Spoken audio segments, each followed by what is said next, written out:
G'day everyone, this is just a quick overview of how to do Agatha for the patch 7.2 Mage Tower Fire Mage appearance. For this fight, you'll be versing an Imp Mother called Agatha.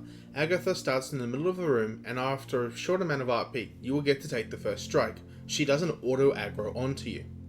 The main talents that you'll want to be taking for this are Meteor 100% of the time, Living Bomb or Flame Patch depending on your personal preference, Shimmer, Conflagration, and Alexstrasza's Fury if you have the Fire Mage helmet. The rest is personal choice, but I would also strongly suggest Mirror Images, as they can take aggro for you during the fight. The first ability that Agatha will cast in the fight is called Dark Fury. Dark Fury is a cast that progressively increases the amount of damage that she deals to you, whilst also giving her a 4 million HP shield. This cast cannot be interrupted whilst this shield is active. The best way to consistently deal with the shield is to always save Meteor for it, and then throw as many Pyroblasts at it as you can. Then immediately interrupt. This is the only thing you should be using Counterspell on. The next mechanic that you have to deal with are the Imp Servants. Imp Servants spawn in pairs and will run directly at Agatha. When they get close to her, they'll begin to cast Health Funnel. Whilst this is casting, Agatha will progressively gain around about 0.1% of her health back every second. Needless to say, these imps should be killed as quick as possible in order to minimize the amount of health that Agatha gains. At the same time, for each one of these imps that dies, Agatha gains 3% increased damage overall. This acts as a soft enrage and effectively prevents you from just only doing mechanics and doing no damage. This fight, as a result of these imps, is a check of both mechanics and DPS. The next type of imps that you will encounter spawn underneath Agatha and can either be Smoldering or Umbral imps. Smoldering imps are pretty simple and cast Firebolt at you. Each cast of Firebolt they do increases the damage of their next cast.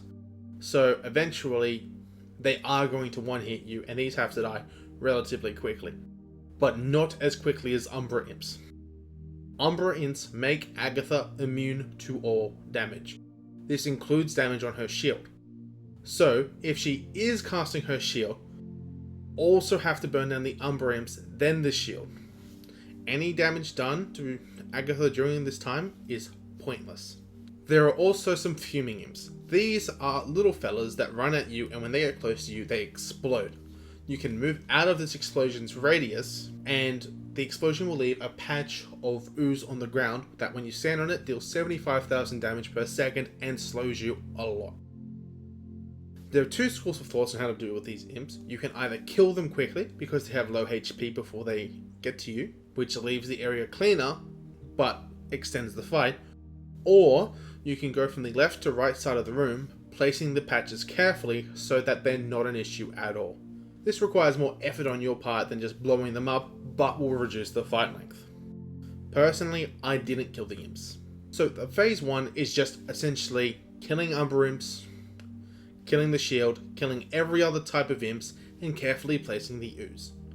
Pretty simple. Phase 2, at 50%, Agatha goes up to the top of the hill and progressively throws boulders at you. This forces you into a tight choke point where you're going to be constantly dodging from left to right. So I hope you played a lot of Crash Bandicoot as a kid, because you're going to need the practice. This is essentially all of the fight now. For the remainder of the fight, she's going to chuck boulders at you, imps are going to spawn, you're going to damage the shield, and you're going to interrupt her cast. Phase 3 is essentially the same as Phase 2, except she teleports down to the bottom, and now you're facing the wrong way. The boulders are coming behind you instead of at you. So you're going to just need to have some good spatial awareness. One thing to note is that the sound is directional on headphones, so if you have a good pair of headphones, you don't actually need to look at where the boulders are coming because you can hear them. And that's it. It seems like a simple fight, but when the imps spawn in combinations, which can be very tricky, the fight becomes quite difficult. It's a numbers check, it's a mechanics check, and ultimately it is a gear check. Speaking of gear, you're going to want to try and have Pride as or the Blink chest. These make the fight a lot easier.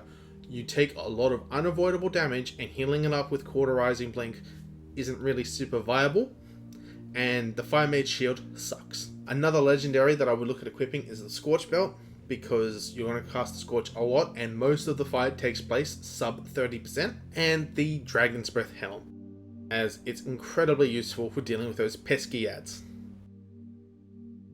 That being said, the general strat is pretty straightforward. Pop CDs at the start, save Bloodlust for 30%, and pop cooldowns whenever you need to deal with imps. You cannot get behind. If you need to pop a cooldown to catch up with damage on imps, you should. This fight is all about killing imps, and once you master that, you're gonna be just fine. I hope this helped you out, and have a wonderful day.